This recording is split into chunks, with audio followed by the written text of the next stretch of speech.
একই গ্লাসে দুটি ফ্লেভারের একটি দারুণ জুস পেলাম আজকে উত্তরার একটি ক্যাফে। দারুণ লাগলো। নিচেরটা হচ্ছে লেমন আর উপরটা হচ্ছে অরেঞ্জ। আজকে রাফি ভাইয়ের সাথে এখানে আসলে আমি ফার্স্ট টাইম বাংলাদেশে এরকম একটা, আমরা সিলেটে একটা চা মাঝে মধ্যে পাওয়া যায়, দেখতাম ওই যে 7 রঙের চা, এক একটা কালার এক একটার উপরে সেম।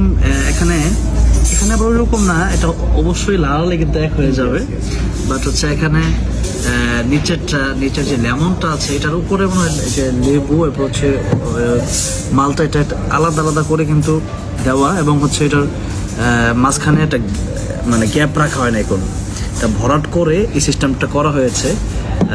দাম মনে হয় 300 টাকা, না 300 টাকা এরকম। তো এটার নামটা দেখি, স্টোন শিওর। যাই হোক, অনেকগুলো থেকে এটা বাছাই করলাম, আমার কাছে খুবই ভালো লাগছে দেখতে। এবার খেয়ে দেখি কেমন লাগে, উপর দিয়ে দেখি একটু। বিসমিল্লাহির রহমানির রহিম। অসাধারণ, আলহামদুলিল্লাহ।